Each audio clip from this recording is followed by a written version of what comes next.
estructura y logró ganar a su rival del partido Whig. Recuerden que en aquel entonces había dos partidos principales en Estados Unidos, el partido Whig, en torno al cual se aglobraban los grandes industriales, la gente de ciudad y aquellas personas también que eran de una tendencia pacifista. Mientras que el Partido Demócrata era un partido con una ideología un poco más bélica, o mucho más bélica.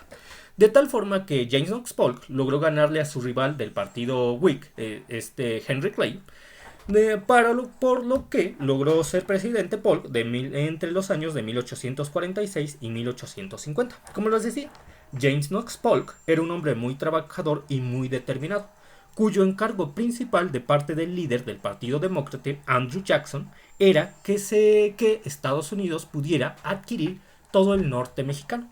Pero además de que siempre es bueno adquirir una gran extensión de territorio, ¿por qué Estados Unidos quería tener estas tierras? Bueno, a Estados Unidos le interesaba mucho tener puertos en el Océano Pacífico, porque eso le abriría el mercado, eso abriría a Estados Unidos al mercado internacional. Sobre todo le interesaba desde el punto de vista del comercio con Asia, lo que es Japón, China, las Indias.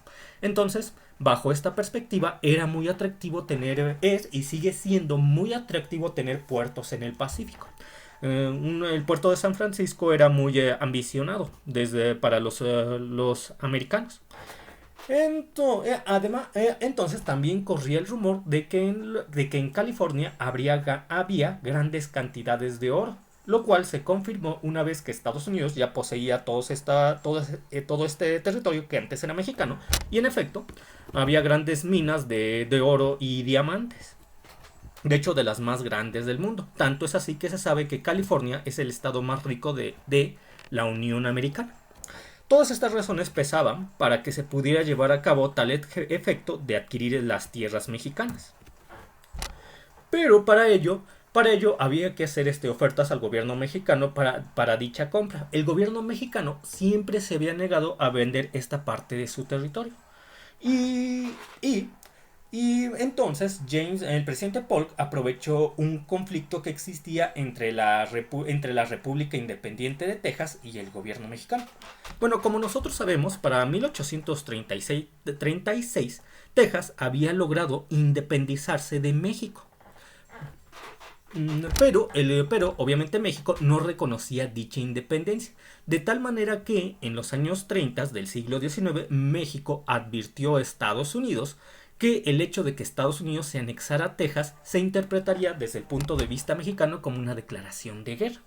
Por lo que Polk vio ahí una buena oportunidad para poder declararle la guerra a México.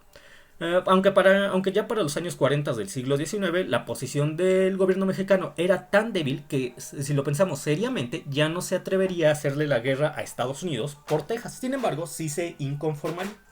Entonces, Polk decidió anexar de una vez a la Unión Americana la República Independiente de Texas, convirtiéndolo en el siguiente estado de la Unión, lo cual llevó a cabo de manera satisfactoria, provocando que el embajador de México en Estados Unidos, en ese momento era el hijo de José María Morelos y Pavón, Mon Almonte, se indignara y se retirara de Estados Unidos, de la misma forma que el embajador de Estados Unidos en México también se retiró. Debido a ello, las relaciones entre México y Estados Unidos se estaban tensando mucho.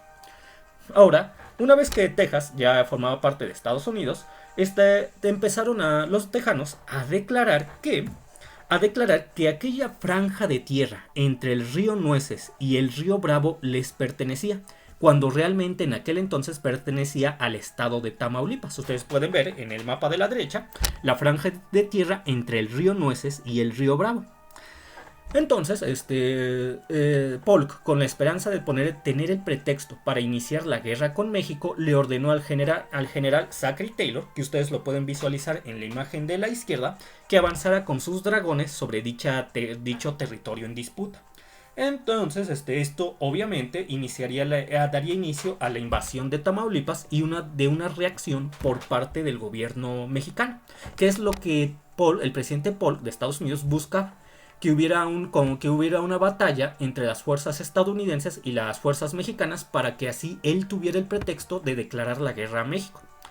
Entonces, en efecto, eso ocurrió. Las fuerzas del general mexicano Mariano Arista tuvieron un encontronazo con las fuerzas de Zachary Taylor. Hubo muertos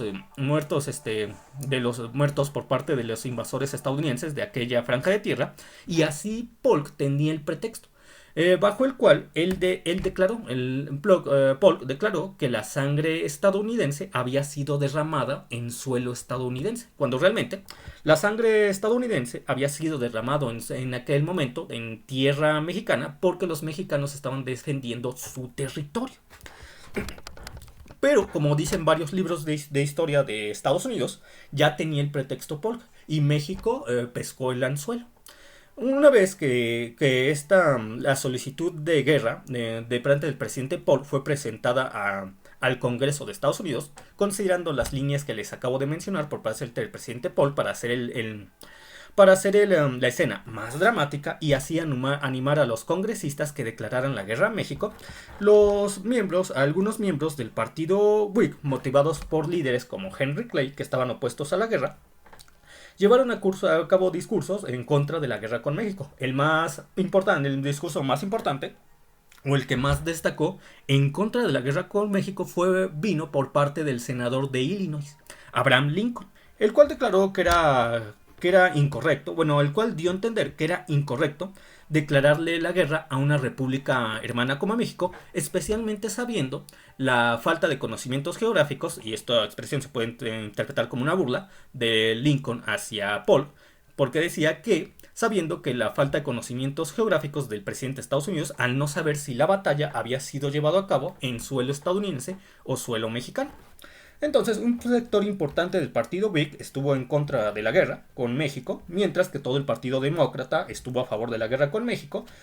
Pero el problema es que cierto sector importante del partido Whig también estaba a favor de la guerra con México, porque como les decía, ambos partidos querían la anexión de más tierras. El partido Whig establecía, en sus líneas generales, que la anexión debería llevarse a cabo siempre mediante métodos diplomáticos. Sin embargo, el Partido Demócrata establecía que las anexiones debían llevarse a cabo bajo cualquier método, no importando si era necesario hacer uso de la violencia.